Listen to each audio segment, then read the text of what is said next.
Ya oke, ini adalah lanjutan video dari pemasangan spakbor variasi, karena emang untuk rumah kunci bagasinya dilepas, otomatis dia harus manual ataupun otomatis. Nah kalau manualnya dia bisa langsung diceplak seperti ini. Kita sih, nah dia diceplak udah manual seperti ini, ceplak dia ceplak terus banget sih ya, ginilah biasalah ya, ceplak gitu. Nah karena emang saya males ya pakai manual gitu, ngeblur. Nah otomatis saya pakai central lock. Nah ini untuk harganya di sini tuh 40.000, rada mahal atau murah gue nggak tahu, karena emang ini spare part punya mobil ya. Central lock yang 2 kabel.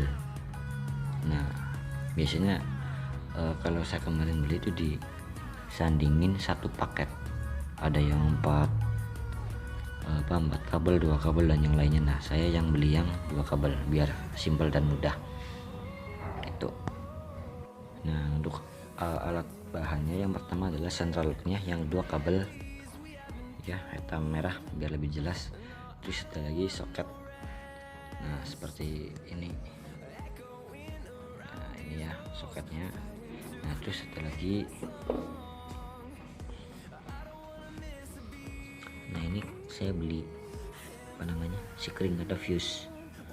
Nah ini saya pakai yang 5 ampere, yang kecil aja nggak apa-apa gitu. Nah, terus ada lagi saklarnya itu ya. Nah itu saklar hijau, ini yang model tombol. Nah khusus cetek nggak on off, tapi tombolnya kayak tombol klakson gitu, titit. Nah fungsinya biar nggak selalu on gitu, ataupun hanya tersambung harusnya ketika saklarnya dipencet gitu. Nah untuk apa namanya, sender locknya sendiri dia pakai arus DC atau arus aki langsung ya. Nah untuk dari saya sendiri itu di sini karena ini udah full DC ya, mungkin aja jadi remote. Nah, ketika kontak on, nah ketika kontak on dia udah nyala, cuman dia di stop di saklar tersebut. Nah ini saya potong saklar ya. Nah itu jadi ketika saya pencet enggak, ataupun saya pencet ini aki udah on. Nah saya pencet, nah dia kurang lebih seperti itu cara kerjanya. Nah untuk cara kerjanya sendiri nanti kan dia disambung dengan si ucil tangi ya. Lanjut intermezzo ya, nanti ini disambungin. Ini saya pakai kabel bekas kawat kopling ataupun rem ya, rem ya, kopling lah, ini tuas kopling, tuas kabel kopling ya. Nah untuk alnya ini sendiri saya pakai bekas kabel gas, sikunya, ini sikunya kabel gas ini. Nah, nanti disambungin ke bagian sini, nanti diikat seperti ini ya. Nanti yang kencang lah kalian lah, pinter-pinternya kalian. Nah terus dimasukin ke lubang bagian sini ya, orang mateng sih. Nah terus nanti ini dimasukin ke bagian lubangnya ya, kabel koplingnya.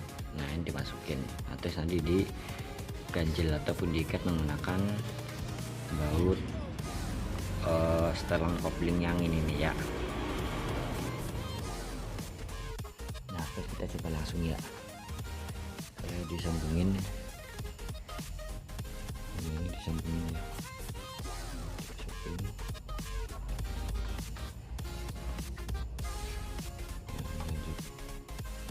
Ini mohon maaf punya panjang-panjang untuk talking.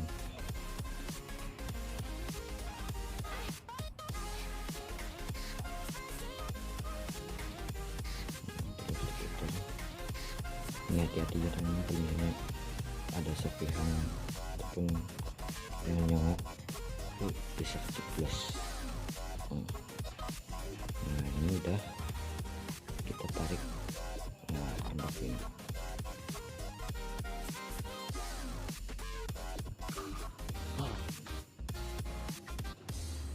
kalau udah kita kencangin.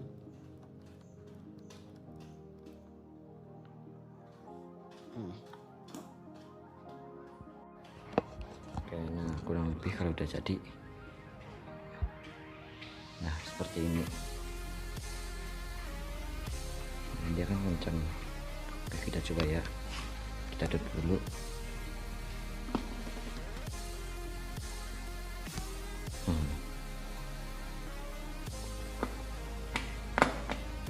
Nah,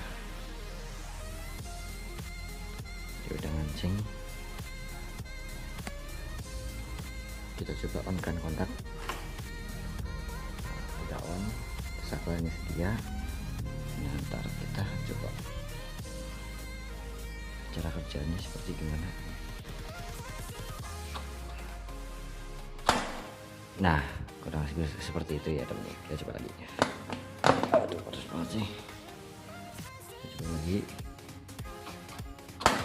Nah kurang lebih seperti cara kerjanya. Dia narik kabel. Nah kabelnya disambungin ke tuas biar dia bisa naik ceplak gitu. Nah teman-teman, karena memang untuk sensor lock ini dia bekerja seperti dinamo, di dalamnya memang dia isi dinamo. Jika arus bolak-balik atau gimana ya, jadi misalnya kabelnya ini ketukar, yang hijau dia min, yang biru dia plus, balik ya seperti ini lah ya, pasangan yang pertama hijau dengan merah, yang biru dengan yang hitam. Nah seperti ini. Nah jika kondisi seperti ini, dia akan narik, dia yang pertama memanjang. Nah kalau dikasih arus dia akan narik itu. Ini dalam kondisi yang hijau plus, yang biru minus. Nah itu kondisinya tangannya tuas, penariknya itu dia akan narik ke dalam. Nah sebaliknya, kalau yang hijau ini ditukar ke kabel yang hitam atau minus, dan yang biru ini disambung ke yang merah, otomatis ini bukan narik tapi dorong itu. Jadi yang tadinya begini ya, itu jadi ceplak gitu. Itu yang kalau misalnya kondisinya dibalik, karena emang dia buat narik tuas, otomatis dia disetting buat narik ceplak gitu. Nah ini ya, ini yang merah plusnya nyambung ke yang depan tadi di sana ya. Nah terus yang merah ini, yang hitam itu nyambung ke masa yang ini ataupun ke ground bodinya itu. Iya, kita coba lagi ya, berkali-kali lagi. Ya, penggunaan sikring atau fuse itu yang pertama mencegah kelebihan arus. Karena saya pernah yang pertama yaitu tidak menggunakan sikring, hanya dipakai beberapa, belum ada 3 hari dia udah putus. Untuk dinamonya dia udah rusak. Nah untuk kali ini nih, yang kedua kalinya saya pakai sikring atau fuse yang 5 ampere atau yang kecilan aja nggak apa-apa gitu. Senajan arus sedes tapi kan berjaga-jaga. Kita kontak on dulu. Nah kita on, kita atas ya, petang. Oke, nice. Kita coba lagi ya.